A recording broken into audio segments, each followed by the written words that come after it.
E aí, galera? Hoje então a gente vai falar da operação de divisão, parte 2. Mas por que parte 2? Faltou alguma coisa? Não, não é que tenha faltado. Mas eu tenho recebido algumas dúvidas de alunos com relação a um detalhezinho no nosso algoritmo. Então a gente já entendeu o que é divisão, já entendeu todo o processo, mas eu quero dar uma revisadinha no algoritmo com vocês, certo?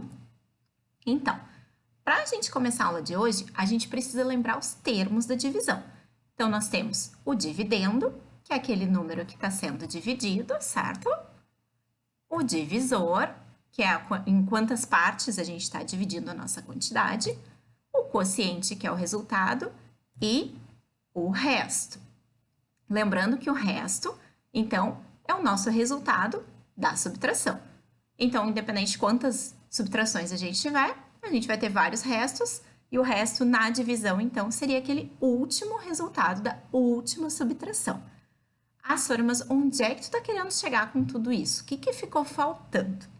Então, agora a gente vai para o quadro, porque eu quero falar de um detalhezinho que às vezes passa um pouquinho despercebido na hora de dividir, certo? Beleza. Então, antes da gente trabalhar a nossa divisão, eu quero só lembrar uma coisinha que a gente já conversou lá na nossa primeira aula, que foi sobre adição, quando a gente falou sobre o que é um algoritmo, vocês lembram? Um algoritmo, então, é um método, uma sequência de passos, e essa sequência de passos, ela tem que ser respeitada, a gente não pode pular etapas, né? Então, agora sim, a gente vai retomar o algoritmo da divisão para mostrar o que às vezes algumas pessoas se enganam na hora de dividir. Por exemplo, se eu perguntasse para vocês quanto que é 42 dividido por 4? Então, 42 dividido por 4. Ah, prof, 40 dividido por 4 é 10 e aqueles dois ainda não dá para dividir porque tu disse que a gente não aprendeu os números decimais. Mas no algoritmo, às vezes, dá um pouquinho de confusão. Quer ver? Vem comigo. Quantas vezes o 4 cabe nas 4 dezenas? Uma vez, certo? Uma vezes o 4 é 4. Fiz a minha subtração. Agora, nós dividimos todas as dezenas. Vamos passar para as unidades. Ah, prof, o que eu faço agora? Já acabou?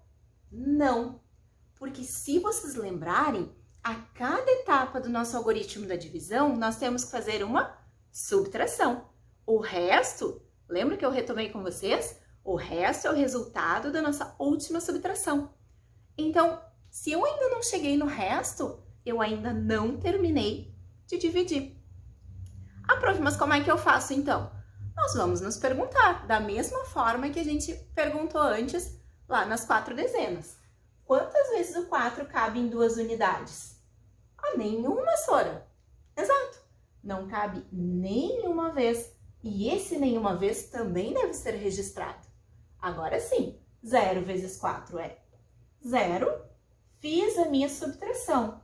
Então, agora sim, eu cheguei no resto. Então, eu posso dizer que eu terminei a divisão. E como a gente já tinha visto, 42 dividido por 4 fica 10, com o resto, 2. Vamos para mais um exemplo?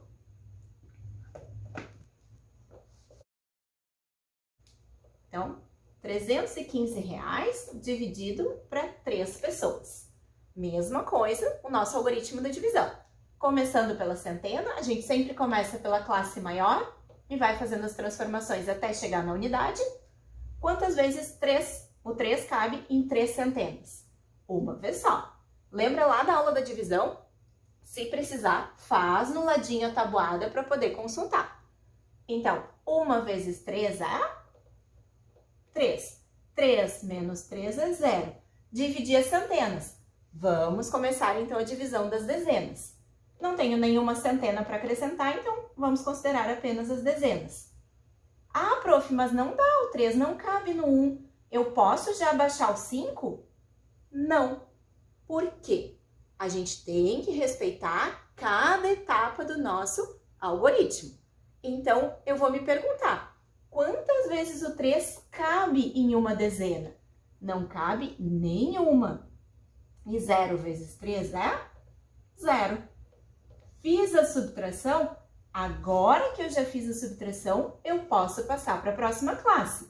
Então, sobrou uma dezena que eu vou unir com as minhas 5 unidades. E agora eu posso continuar. Quantas vezes o 3 cabe em 15 unidades? 5. 5 vezes 3 é 15. Fiz a minha subtração. Cheguei no meu último resto. Posso dizer, então, que eu terminei a divisão. Então, 315 dividido por 3 é 105.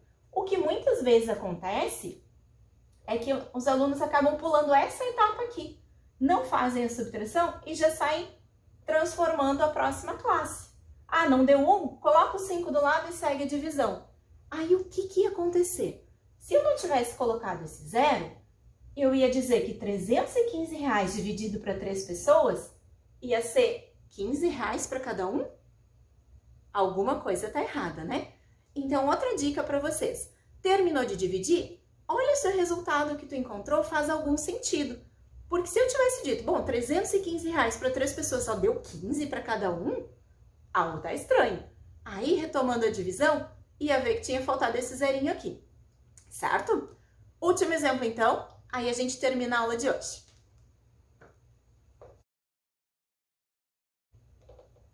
8.032 dividido por 4, certo? Então, tenho R$8.032 para dividir para 4 pessoas. Começando lá nos milhares, quantas vezes o 4 cabe em 8 milhares? Ou, se eu fosse dividir 8 milhares para 4 pessoas, quanto daria para cada um? 2. 2 vezes 4 é 8. Fiz a minha subtração. Posso passar para a próxima classe. Classe das centenas. Opa, mas é zero. Quantas vezes o 4 cabe no zero? Nenhuma. Vamos fazer a subtração, porque eu só posso passar para a próxima classe depois de ter subtraído. Próximo. Agora sim, fiz a subtração, posso passar para a próxima classe. Classe das dezenas. Quantas vezes o 4 cabe em 3 dezenas? Vassoura, de novo nenhuma? Não tem problema. Nenhuma vez. 0 vezes 4 é 0. 3 menos 0 é 3. Passei para a classe das unidades. Quantas vezes o 4 cabe no 32? Lembra lá da tabuada? 8 vezes 4, 32. Então, cabe 8 vezes. 8 vezes 4, 32. Cheguei no último resto? Não tem mais nenhuma classe? Beleza. Então, agora sim, seguindo todas as etapas, eu terminei de dividir. Então, galera, para hoje era isso. É o que a gente tinha para conversar. E agora, quando surgir uma divisão em que o zero vai aparecer no quociente, nada de deixar ele de fora. Combinado? Não quero ver ninguém errando mais a divisão. Um beijo para vocês e até a próxima!